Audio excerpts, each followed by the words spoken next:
ওর pump চালু করবে একদম আপ টু 18 ঘন্টা। দুদিন আগে মন্ত্রী হুমকি দেওয়ার পর পিএইচই দপ্তরের আধিকারিক আজ এসেছেন বামুনহাটে, কি আলাপ হলো, কি কথা হলো? ওখানটা বন্ধ ছিল, তো ওই পাম্পটা আজকে অলরেডি আমরা বামুনহাটে পিএইচই দপ্তরের এক্সিকিউটিভ ইঞ্জিনিয়ারের পরিদর্শন, পানীয় জলের সমস্যা সমাধানে তৎপরতা। পানীয় জলের তীব্র সমস্যা জর্জরিত বামুনহাটে পরিদর্শনে এলেন জনস্বাস্থ্য কারিগরি দপ্তরের কোচবিহার ডিভিশনের এক্সিকিউটিভ ইঞ্জিনিয়ার সুব্রত ধর। দুদিন আগে উত্তরবঙ্গ উন্নয়ন মন্ত্রী উদয়ন গুহ এই দপ্তরের বিরুদ্ধে সরব হয়েছিলেন, যার পরিপ্রেক্ষিতেই পিএইচই দপ্তর নড়েচড়ে বসেছে। গতকাল দপ্তরের জুনিয়র ইঞ্জিনিয়ার বামুনহাটে এসেছিলেন এবং আজ এক্সিকিউটিভ ইঞ্জিনিয়ার স্বয়ং সমস্ত সমস্যা সরজমিনে খতিয়ে দেখলেন।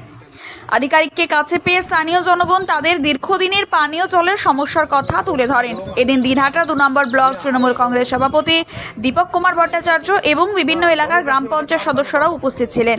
স্থানীয়রা অভিযোগ করেন যে প্রতিদিন মাত্র 15 থেকে 20 মিনিট জল সরবরাহ করা হয়, যা প্রয়োজনের তুলনায় অত্যন্ত অপ্রতুল।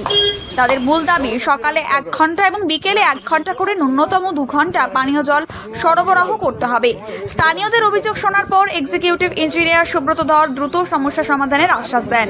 তিনি জানান, বামুনহাটের পাম্পগুলিতে কিছু সমস্যা রয়েছে, তবে যত দ্রুত সম্ভব সেগুলি সমাধান করে পানীয় জল সরবরাহে কোনো ঘাটতি যাতে না থাকে সেই ব্যবস্থা নেওয়া হবে।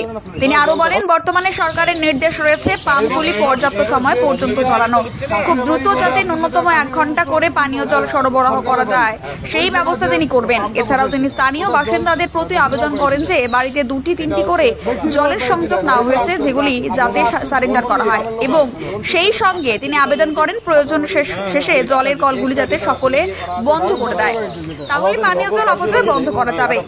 এদিন দীপক কুমার ভট্টাচার্য মন্ত্রীর পদক্ষেপ নেওয়া 24 ঘন্টার মধ্যে পিএইচই দপ্তরের এই তৎপরতার জন্য মন্ত্রীর কাছে কৃতজ্ঞতা প্রকাশ করেন।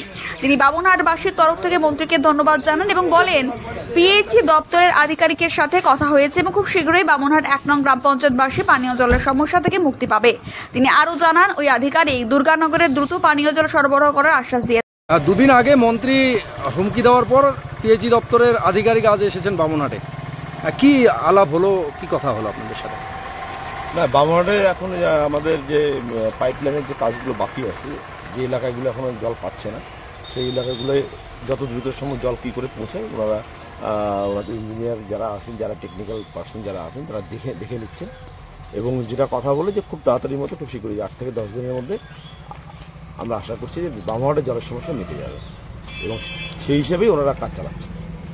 এবং যেটা বললেন ওনারা যে দুর্গানগরে জল, খারিজা দুর্গানগর পাম্প রেডি হওয়ার পরেই সেখানে জল দেওয়া সম্ভব হবে, সেটাও একটু সময় সাপেক্ষ ব্যাপার। না, ব্যাপারটা বলছে যে 2-1 দিনের মধ্যে ওনারা ভাল্ব চেঞ্জ করবেন। ভাল্ব চেঞ্জ করলে আপাতত জল যাবে, কিন্তু পর্যাপ্ত যে জলটা সেটা হয়তো একটু সময় লাগবে, সেটা বিভিন্ন জায়গা থেকে কাট করে নিয়ে আসবে। তো সেই জায়গাটায় আপাতত অন্তত পানীয় জলটা যদি মানুষের যে চাহিদাটা, সেই চাহিদাটা যদি পূরণ হয়, আমার মনে হয় তাদের মানুষের ক্ষোভটা থাকবে না। আমরা এর জন্য অনেকেই বা প্রত্যেকেই হয়তো মন্ত্রীর কাছে কৃতজ্ঞ থাকবো যে তার আসার পরেই দপ্তর থেকে এই উদ্যোগ নেওয়া হচ্ছে। এখানে একটা প্রশ্ন থাকে যে মন্ত্রীকে কি ফোন করে তারপরে এই পদক্ষেপ? এখন সাধারণ মানুষের চোখে বা আমাদের চোখে আমরা তো সেটাই দেখতে পাচ্ছি যে মন্ত্রী আসার পরে কথা বলার পরেই কাজের দ্রুততার সাথে যে কাজ হচ্ছে, কাজের যে গতি, সেটা অনেক বৃদ্ধি পেয়েছে। দুদিন আগে মন্ত্রী আমাদের এলাকায় এসেছিলেন এবং আপনাদের অফিসের সামনে ধর্ণা দেওয়ার মতন হুমকি দিয়েছিলেন, এ বিষয়ে কি বলবেন? এটা অ্যাকচুয়ালি দেখুন, মানে স্কিমটা অনেক পুরনো স্কিম আমাদের, এটা অগমেন্টেশন হয়েছে। তো এইবার যেটা দেখা যাচ্ছে যে এখানে পাম্পগুলো যেটা রয়েছে, 1 নম্বর পাম্পটা তো আমাদের সাফিসিয়েন্ট ওয়াটার ফ্লো হচ্ছে আর কি, কিন্তু যেটা দেখছি আমরা যে 3 নম্বর পাম্পটা ডিসচার্জটা ঠিক হচ্ছে না, তো তার ফলে রিজার্ভারটা ঠিকমতো আমরা ভর্তি করতে পারছি না। আর 2 নম্বর পাম্পে একটা জমির সমস্যার জেরে ওখানটা বন্ধ ছিল, তো ওই পাম্পটা আজকে অলরেডি আমরা ইনস্টলেশন হচ্ছে।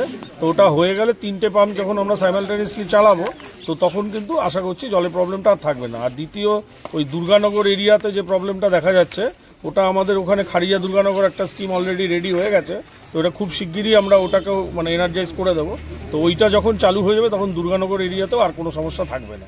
কারণ ওই পাম্প থেকে তখন আমরা জলগুলো পেয়ে যাবো ওখানটায়।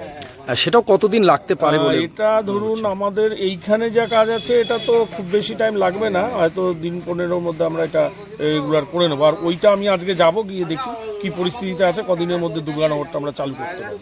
আর যেটা 4 নম্বর পাম্পের কথা বলা হচ্ছে, ওইটাতে আমরা যেটা শুনলাম যে পাম্প ক্যাপাসিটিটা কম আছে, যেটা আপনার ডাইরেক্ট বুস্টিং হচ্ছে, তো ওই জন্য প্রেশারটা নিতে পারছে না।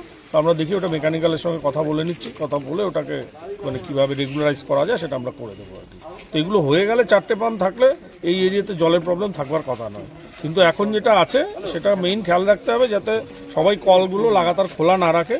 আর যেটা একটু আগে কথা হলো, যার বাড়িতে মানে অসংখ্য কল লাগানো হয়েছে আগে, ভুলবশতই হোক বা জোর করে হোক লাগানো হয়েছে, তো তারা যেন কলগুলো সারেন্ডার করে দেন, কারণ তাহলে অটোমেটিক্যালি সবাই জলটা পেয়ে যাবে, কোনো অসুবিধা হবে না।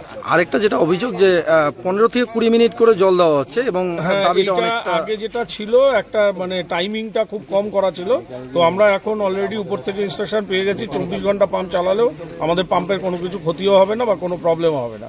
তো এখন সেই হিসাবে পাম্পিং আওয়ারটা বাড়িয়ে দেওয়া হলো, তো এখন রিজার্ভারটা ফুল হলে অটোমেটিক্যালি জল পাওয়া যাবে। কতক্ষণ করে পেতে পারে রিজার্ভার আপনার এখানে যা ক্যাপাসিটি আছে আমাদের 600 MQ আছে, তো মোটামুটি ধরে নিন 1 ঘন্টা তো মিনিমাম মানে লাগবেই আর কি এটা খালি হতে।